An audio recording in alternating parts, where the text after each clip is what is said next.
Hello students, hi guys, WhatsApp, कैसे हो।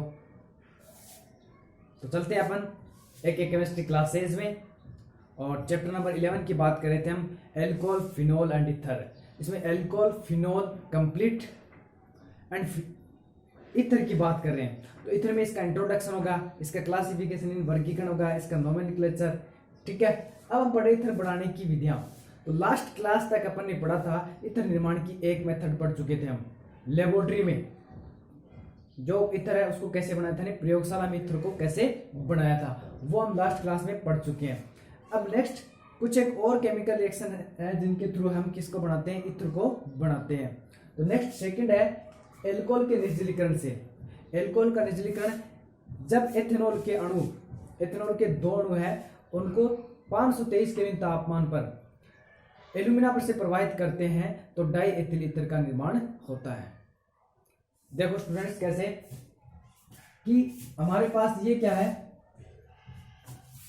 Alumina Al2O3 plus 523 kelvin तापमान, ये एथेनॉल C2H5OH एथेनॉल है,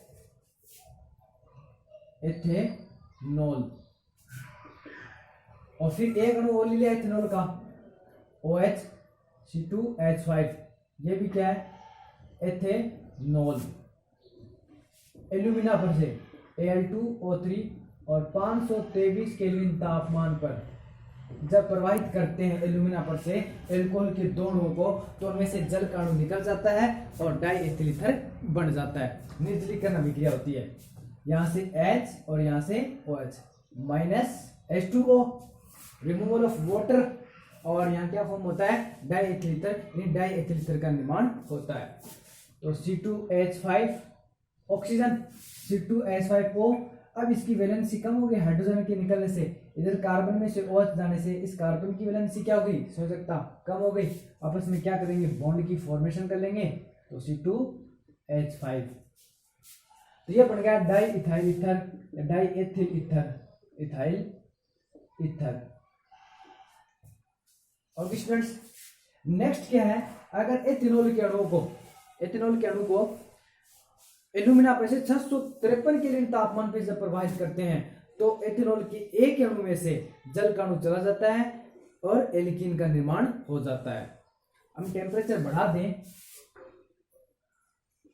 Al2O3 प्लस 653 केल्विन तापमान पर, तब किसका निर्माण होता है, तब होता है एल्कीन का निर्माण होता है। एल्कीन यानी एथीन। एथेनॉल लेंगे तो हम क्या बन जाएगी, एथीन। तो देखो स्टूडेंट्स यहां कैसे बनेगा, CH2H CH2OH, alumina Al2O3 plus 653 kelvin तापमान। इन टेम्परेचर को बढ़ा दिया, इंक्रीज कर दिया। तो टेम्परेचर जैसे ही बढ़ाएंगे तो अब एल्कोहल के दोनों लेने की जरूरत नहीं पड़ेगी, एक ही एल्कोहल के अणु में से क्या हो जाएगा, इसका काम हो जाएगा। अर्थात एक ही एथेनॉल अणु में से जल का अणु निकल जाएगा। कैसे निकलेगा, ये H अपने इलेक्ट्रॉन यहां भेज दे, डबल बॉन्ड बन गया। जैसे ही यहां डबल बॉन्ड बना, इस कार्बन की संयोजकता 1 2 और 2 4 एंड 5, यहां से क्या जाएगा OH, H पे क्या जाएगा, H पे आ जाएगा पॉजिटिव और OH पे क्या जाएगा नेगेटिव। ओके स्टूडेंट्स, तो यहां से क्या रिमूवल हो जाएगा, वाटर मॉलिक्यूल यहां से निकल जाएगा, removal of water molecule in H2 यहां से क्या हो जाएगा, निकल जाएगा। और यहाँ क्या फॉर्म हो जाएगा, CH2 डबल बॉन्ड CH2, यानी CH2 डबल बॉन्ड CH2। तो जब टेम्परेचर हम बढ़ाते हैं और एल्यूमिना पे से जब एल्कोहल को प्रवाहित करते हैं तो एक वाटर मॉलिक्यूल है रिमूवल हो जाता है और एल्कीन का फॉर्मेशन हो जाता है। तो यहाँ अपन एथेनॉल लिया है तो किसका निर्माण हो जाएगा, एथीन का निर्माण हो जाएगा। तो यहाँ फॉर्मेशन हो गया अपने पास एथीन। तो एल्कोहल को 523 केल्विन तापमान पर जब एल्यूमिना पे से प्रवाहित करते हैं तब तो क्या फॉर्म होता है, डाई एथिल ईथर। और हमें बनाना क्या है, डाई एथिल ईथर ही बनाना है। तो ये बन गया अपने पास डाई एथिल ईथर। अगर हम यहाँ टेम्परेचर बढ़ा दें और एल्यूमिना की प्रेजेंस ले लें, यानी एल्यूमिना पे से प्रवाहित करते हैं, टेम्परेचर को इंक्रीज कर दें, 653 केल्विन कर दें, तो ऐसी कंडीशन में क्या होता है कि वाटर मॉलिक्यूल इसमें से क्या हो जाता है, रिमूव हो जाता है और एल्कीन यानी एथीन का निर्माण होता है। नेक्स्ट केमिकल, फटाफट से इसका स्क्रीनशॉट लो, और नेक्स्ट जो केमिकल रिएक्शन पढ़ते हैं अपन वो पढ़ेंगे एल्कोहल के निर्जलीकरण के द्वारा ही, और वही H2SO4 की प्रेजेंस में।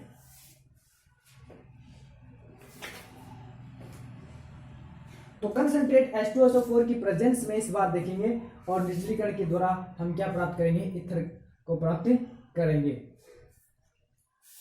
तो देखते हैं, इसी के नीचे लिख देते हैं कंसंट्रेट H2SO4 की प्रेजेंस में निर्जलीकरण। चलो इसको इरेज कर लेते हैं एक बार।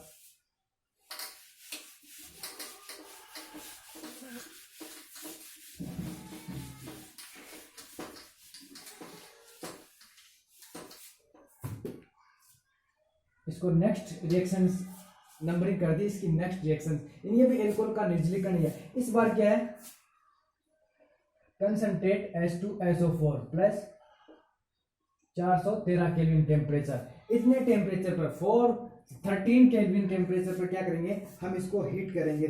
तो क्या बनेगा, एथेनॉल के दोनों है उनमें से निर्जलीकरण हो जाएगा और डाई एथिल ईथर का फॉर्मेशन हो जाएगा। तो देखो स्टूडेंट्स, ये हमारे पास एथेनॉल है C2H5OH एथेनॉल है, फिर एक और एथेनॉल ले लिया OH C2H5।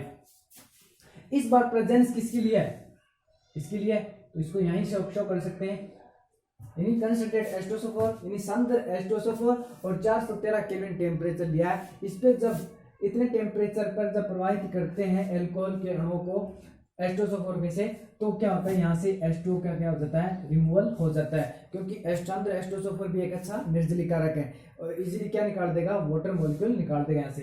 तो माइनस H2O निकल गया वो H2O, और यहाँ क्या फॉर्म हो जाएगा, C2H5O C2H5 die ethyl ether C2H5O, और ये C2H5 इसकी संयोजकता कम हो गई, इधर ऑक्सीजन की कम हो गई, दोनों आपस में क्या करेंगे, बॉन्ड की फॉर्मेशन करेंगे, यहाँ C2H5, यानी यहाँ भी क्या बन गया, डाई एथिल ईथर बन गया, डाई इथाइल ईथर का निर्माण हो गया। अब नेक्स्ट क्या है, कंसंट्रेट H2SO4 की प्रेजेंस में और टेम्परेचर को हम इंक्रीज कर दें, यानी कितना कर दें, 443 केल्विन टेम्परेचर कर दें, तो ऐसी कंडीशन में क्या होता है, एथीन का निर्माण होता है। अगर एथेनॉल लेते हैं अपन और एथेनॉल लेकर के यहाँ कंसंट्रेट H2SO4 की प्रेजेंस में टेम्परेचर को थोड़ा बढ़ा दें, 443 केल्विन कर दें, ऐसी स्थिति में एल्कीन यानी एथीन का निर्माण हो जाता है। तो अगर क्या करें, concentrate H2SO4 plus 443 kelvin temperature, अगर टेम्परेचर बढ़ा दें हम और सांद्र H2SO4 की प्रेजेंस ले और एथेनॉल ले, तो उससे एथीन का निर्माण होगा। यहाँ भी निर्जलीकरण अभिक्रिया होगी, लेकिन यहाँ अब क्या होगा, टेम्परेचर बढ़ने से कम एक ही अणु है उसी में से क्या हो जाएगा, जल का अणु निकल जाएगा। यहाँ टेम्परेचर थोड़ा कम था, यानी 413 केल्विन था, तो एथेनॉल के दोनों में से जल का अणु निकला और डाईएथिल ईथर बना। लेकिन अगर हम टेम्परेचर को बढ़ा दें, 443 केल्विन तापमान कर दें, तब क्या होता है कि एथेनॉल के एक अणु में से जल का अणु क्या हो जाता है, रिमूव हो जाता है और एथीन का निर्माण होता है। तो देखो स्टूडेंट्स, ये हमारे पास क्या है, CH2OH concentrate H2SO4 plus 443 kelvin temperature, इतना अगर टेम्परेचर रहेगा तो यहाँ से क्या हो जाएगा, वाटर मॉलिक्यूल इजी से रिमूव हो जाएगा। कैसे, ये H अपना इलेक्ट्रॉन यहाँ शिफ्ट करे यानी बॉन्ड बढ़ाएगा, जैसे यहाँ बॉन्ड बढ़ा, इस कार्बन की वैलेंस यानी संयोजकता क्या हो जाएगी, इंक्रीज, तो इस बॉन्ड को ये क्या कर लेगा, ब्रेक कर लेगा।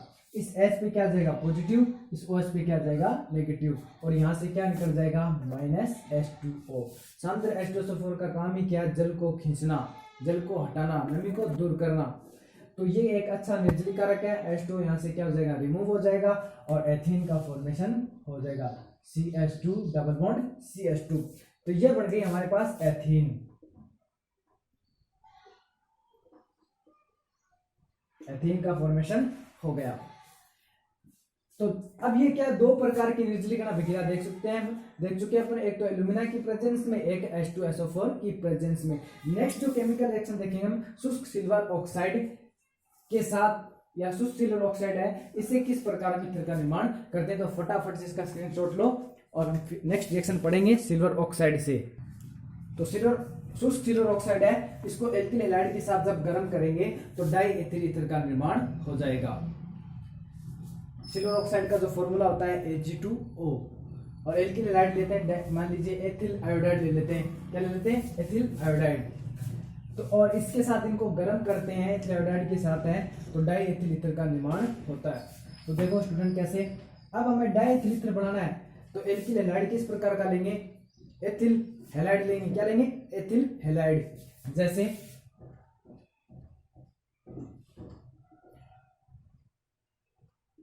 C2H5I एथिल आयोडाइड है, इसको गर्म करते हैं AgOAg सिल्वर ऑक्साइड। फॉर्मूला होता है, इसको हमने ऐसे शो किया है Ag2O। सिल्वर ऑक्साइड का फॉर्मूला क्या होता है? Ag2O। इसको अपन ने ऐसे शो किया है, ऐसे लिखा है इसको। अब देखो यहां से तो Agi निकल जाएगा, यहां से O भी मिल जाएगा, लेकिन यहाँ हमारे पास क्या कार्बन है? दूसरा एल्किल ग्रुप है कि इत्र बन जाए नहीं है। इसका मतलब दूसरा हमें एल्किल आयोडाइड या एथिल आयोडाइड लेना पड़ेगा। तो ये अपन ले लिया अपने CH3 CH3CH2I एथिल आयोडाइड का एक अणु और ले लिया, और दोनों को हीट किया, गर्म किया। क्या किया? गर्म किया। तो गर्म किया तो यहां से Agi और Agi, 2Agi क्या हो गया? रिमूव हो गया, 2Agi यहां से निकल गया, और यहाँ क्या फॉर्म हो गया? C2H5, फिर बीच में क्या है? ऑक्सीजन एटम, फिर क्या है? C2H5। CH2CH3 क्या होता है? C2H5 होता है। तो यहाँ क्या फॉर्मेशन हो गई? डाई इथाइल ईथर का निर्माण हो गया। ओके स्टूडेंट्स, तो शुष्क सिल्वर ऑक्साइड है, इसको क्या करते हैं अपन? एल्किल हैलाइड के साथ हीट करते हैं, गर्म करते हैं, तब भी हमें क्या प्राप्त हो जाता है? ईथर प्राप्त हो जाता है। तो ये 3-4 प्रकार की केमिकल रिएक्शन पढ़ी, और भी हम नेक्स्ट पढ़ेंगे, वो नेक्स्ट क्लास में पढ़ेंगे विलियमसन्स ईथर संश्लेषण।